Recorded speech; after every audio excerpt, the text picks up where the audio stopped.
안녕하세요. 찍기 102로 들어왔는데요. 찍기 102에서는 우리가 전쟁들 이름이 많이 나와요. 그래서 어쩔 수 없이 이 전쟁사를 잠깐 살펴볼 필요가 있네요. 먼저 나당 전쟁에 대해서 살펴보겠는데 여러분들 백제가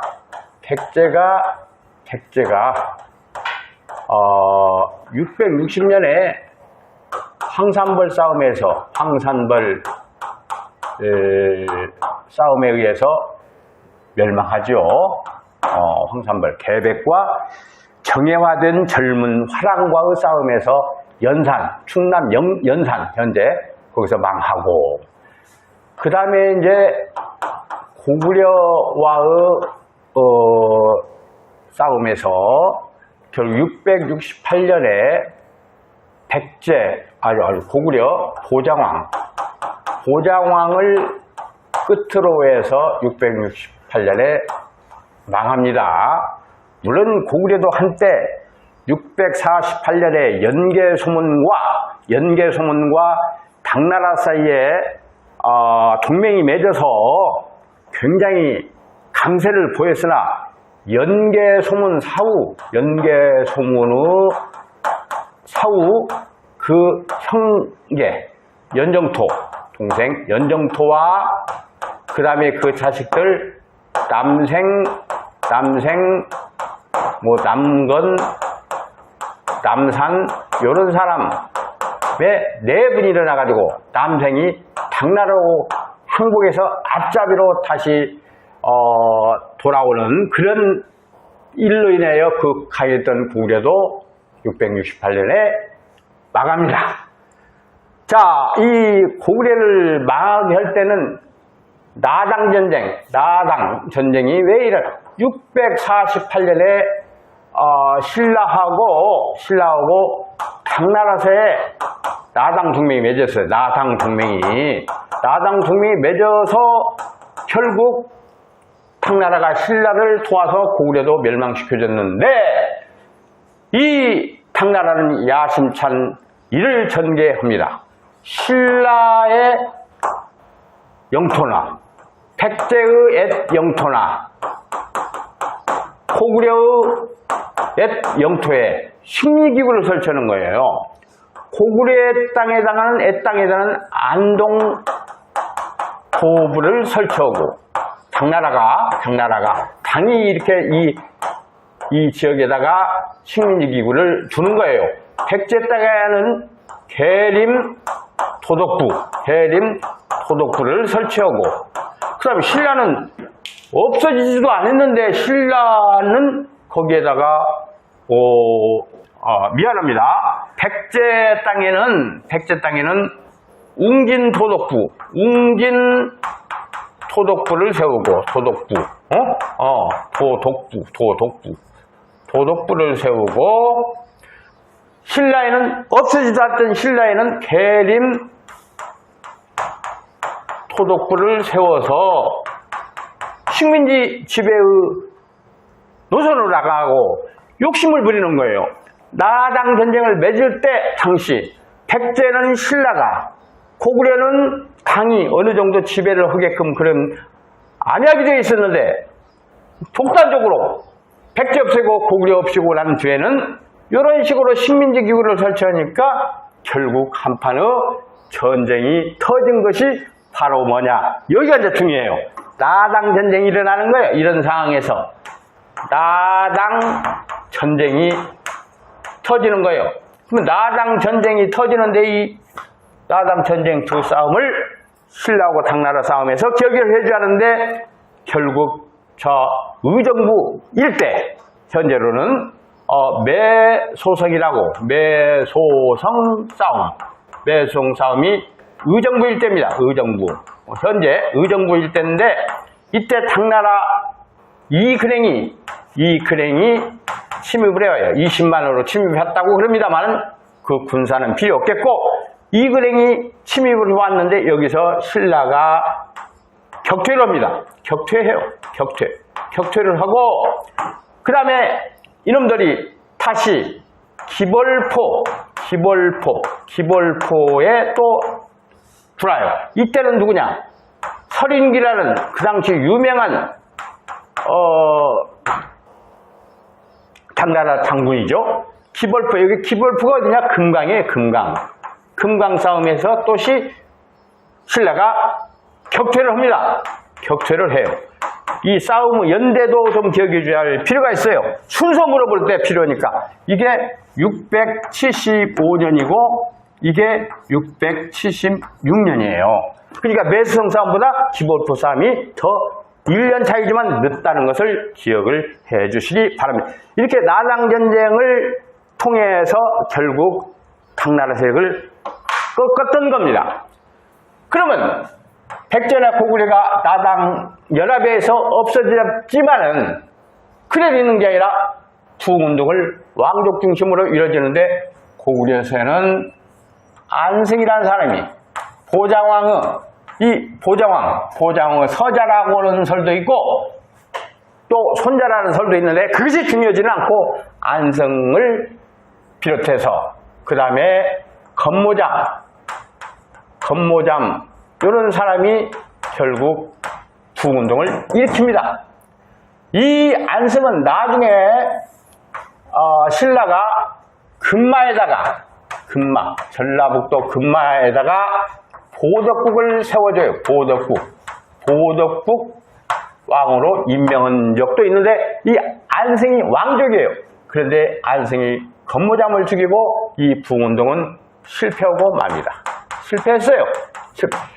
백제의 부흥운동도 일어나는데 일본으로 가 있었던 왕자 부여 풍이라는 이 사람도 왕족이에요. 왕족. 그 다음에 백제에서는 주류성에서 기억해줘요. 주류성에서 누구? 복신과 도침은 승려입니다. 이 도침이라는 사람이 부흥운동을 일으켰지만 복신이 도침을 죽여요. 그 다음에 임전성에서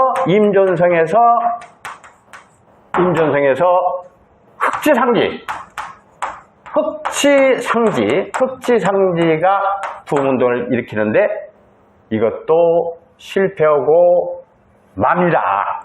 그 실패의 싸움이 백제 부흥운동을 도와주는데 실패의 싸움 하나가 백강 싸움이 있어요. 백강 싸움도 알아내야 돼요. 옛날에는 시험에 잘 안 나왔지만 최근에는 많이 나오더군요. 백강 싸움. 이것은 왜하고 백제는 왜하고 상당히 문물교를 많이 했어요. 백제하고 연합하고 그 다음에 신라하고 당나라가 연합해서 백강에서 싸움을 하는데 백강이 어디냐? 현재 지명은 알려지지 않았어요. 일설에 의하면 전라북도 변산반도 근처다. 또 일설에 의하면 백제 사비성 근처다. 뭐 이런 얘기가 있는데 그건 중요하지 않고 백강 싸움에서 결국 패합니다. 어디가 패하느냐? 여기가 패하는 거예요. 그래서 백강 싸움으로 인하여 결국 부흥운동도 실패하는데 이 백강 싸움이 663년이에요. 663년. 응? 그래서 이건 백강 싸움은 백제 부흥운동 때 싸움이다. 흐름상 연대도 알아야 되겠습니다. 그 다음에 이제 후삼국의 전쟁이라고 이렇게 나와 있는데 신라는 지금 흐물럭흐물럭해요. 신라는 그냥 명목만 유지하고 있는 터지이기 때문에 후백제하고 고려하고 이제 싸움이 치열하게 일어나는데 이 고려는 918년에 세워서 쭉 이제 나가고 있고 후백제는 결국 이 당시에 후삼국이니까 없어진 위에 나라를 세운 거 아닙니까? 이건 견훤이 대표적인 사람이고 이건 왕건이 대표적인 사람이고 근데 후백제하고 고려의 그 후삼국 때의 싸움 중에 하나가 유명한 공산성 싸움이 있어. 공산성 싸움. 공산 싸움이라고도 하고 공산성 싸움이라고 하는데 이것이 927년인데 이 공산이 어디냐? 대구에 가면 팔공산 있잖아요. 이 대구 근처에 대구에서 싸움에 이뤄지는데 이때는 어디가 이기느냐? 결국 왕건하고 견훤 세력하고 싸웠는데 결국 후백제가 승리를 합니다. 후백제 승리. 그러다가 조금 있다가 어떤 싸움이 벌어지냐면 조금 있다가 결국 공산성 다음에 고창 싸움이 이루어져요. 고창 싸움. 고창 싸움은 지금 현재는 고창이라는 지명이 전라북도에 있지만 여기 고창은 안동을 얘기해요. 안동. 응? 안동. 한자도 틀려요. 전라북도 고창하고는.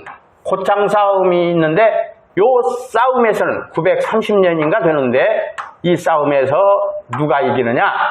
결국 고려가 승리를 합니다. 그 다음에 이제 마지막 싸움 하나가 1, 2천 싸움인데 1, 2천 싸움. 1, 2천 싸움. 1, 2천 싸움. 1, 2천 싸움도 알아야 돼요. 1, 2천 싸움은 결국 이 1, 2천 어디냐? 저 경상북도 경북 선산이라고도 하고 선산 구미 선산이 지금 선거구가 같을 겁니다. 구미 선산 금방이에요. 이 구미 선산에서 결국 어디가 이기느냐면 고려가 승리를 해요. 그러니까 고려가 승리를 함으로 해서 이게 후삼국을 통일하는데 후삼국 통일이 결국 언제냐? 600이 아니고 936년이 됩니다.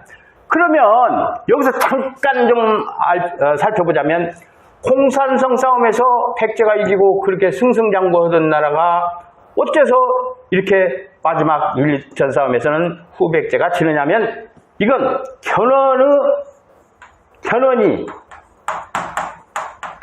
견훤이라는 사람이 자기 아들, 큰아들 신검이 있고 신검, 용검 이런 식으로 나가는데 신검이 있고 그리고 배다른 동생 금강이 있는데 금강을 왕위로 올리려고 하니까 신검이 열받아서 결국 자기 아버지를 금산사에다 육배시킨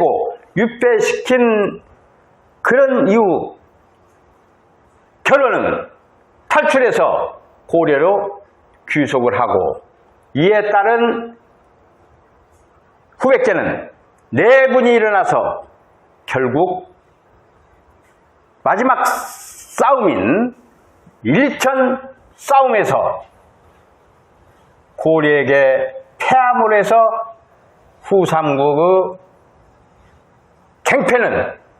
싸움은 고려로 넘어가서 936년 왕건이 936년에 후삼국을 통일했던 것입니다.